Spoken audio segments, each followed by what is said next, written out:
So I am just getting ready to take my family to the mountains for a day overnight. That's one of the many amazing things about working for yourself. I don't have to check with anybody. I don't have to schedule around anything. I can take my work with me and do what I need to do on my iPhone. It's awesome. So what I wanted to talk today about, though, is how I got to this point and some of the struggles that I encountered to get here. Because I know that sometimes when I look at the really successful coaches, it seems like it was easy for them. It seems like it must have been, their path to success must have been just like straight up, just like this. And I realized that maybe now that I'm working from home and now that I'm making a good income, maybe it looks that way to you guys. Maybe it looks to you guys like it was easy for me. It was not. It was not. I'm telling you, I had some real challenges that I faced and still continue to face. I like to compare starting your Beachbody coaching business at the beginning to rolling a snowball uphill. Like, how easy would that be to roll a gigantic snowball uphill? And I felt that I had to work so hard for every bit of progress at the beginning. And I do, 18 months in, feel like I'm starting to hit my stride, but really only just starting to hit my stride now.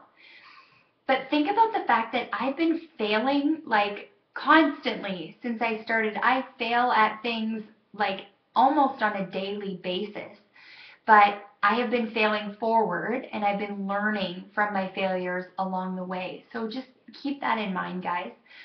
Some of the struggles that I faced initially were, number one, I was worried about what people would think of me for taking an unconventional career path, particularly coming from a professional background and moving to being self-employed with an at-home business. I was worried about what my professional network was going to think of me, if my reputation was going to suffer. And it did, to be honest. There were people who criticized my decision, but there was a lot more support as well than what I thought there would be. So that was my first big hurdle to get over, was fear for my reputation. The second thing was that I really was kind of a critic of social media. I had like 150 some friends on my Facebook, and I wasn't on any other social media platform. And I was kind of a critic of social media. So now that I was to grow my business strictly through social media, I had a lot to learn. I just didn't know anything about how to connect with people there. And I did come to realize that social media is where the people are. That is where you can connect with people, and you just have to learn to connect in a different way than you do in person. I mean, I have a small group of friends in person, guys. I really don't have a huge network of people that I know, and I didn't when I started. And so social media and connecting with people was the second big hurdle that I had to kind of come across. And the thing is, guys, we never stop learning. As coaches, the day you stop learning is the day your business dies. We're always learning. Social media is always changing, so we have to evolve and keep up with it and learn the language that people are speaking and to continue to try to connect with them that way. There are lots of resources out there to teach you what you need to know, but my first big hurdle, again, was to get to know social media and how do you even connect with people using that. I also really struggled with balance. It's something that rarely exists in my world, honestly. When I was working full time, I would be all about work when I had a really big project, when I had a really important presentation coming up. I would be all at work and pretty much neglect everything at home for a little while until that was done. And then I would focus all my energy at home and do like the minimum at work. So that I could focus on my family. So I'm kind of used to this life of, it's a balancing act, but I never have, I guess, my days or my weeks very nicely balanced out. So I was kind of used to that.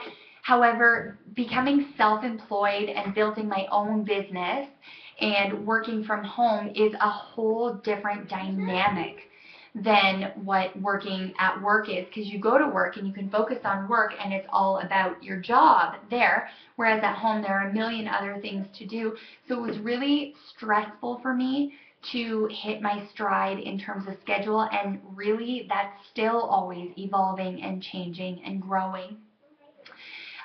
Something that has happened, since my business has grown and become more successful, is that, I find people who join my team who I just believe 100% in, and I know they could be amazing, and they either lose the belief in themselves or aren't willing to commit to what they're doing, and that's kind of a setback, and it's hard to watch that as their coach.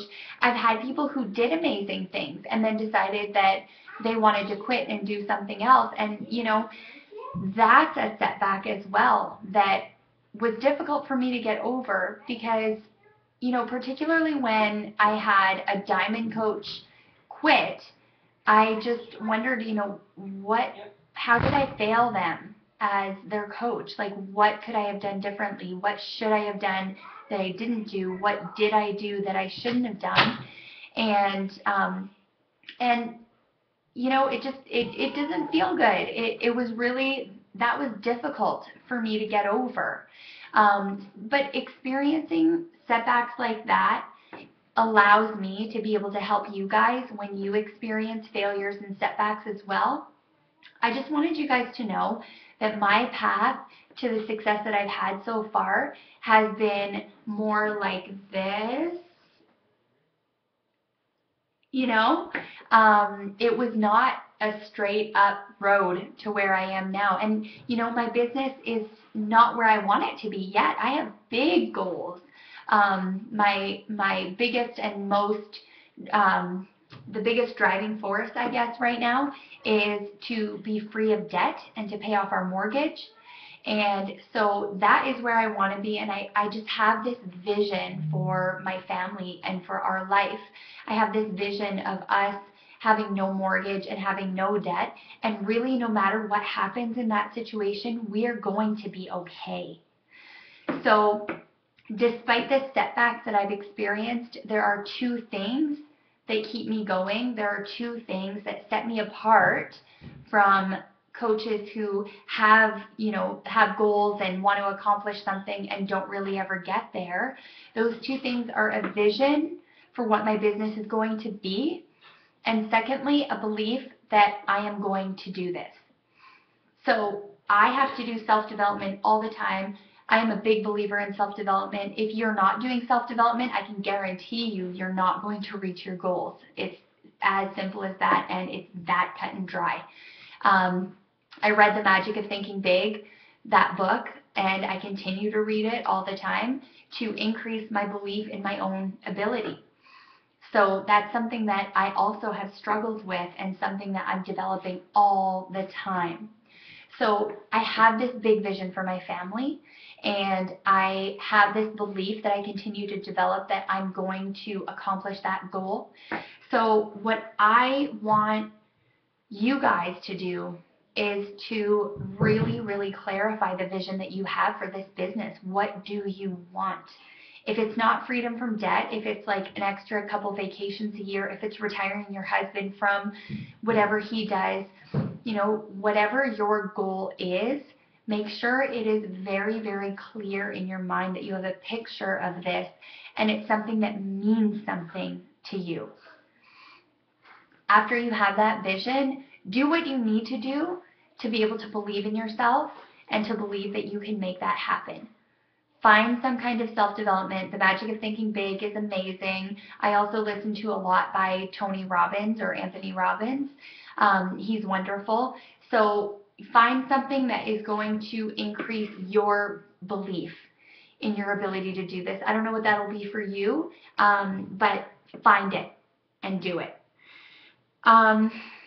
So in terms of hitting that success, I just want to give you guys a little tip, something that Arnaud, the Canadian director, and I were talking about over the weekend, and that is the fact that coaches who are successful, what they do is kind of like HIIT training. So high intensity interval training in their business. So they go really, really, really hard at a goal.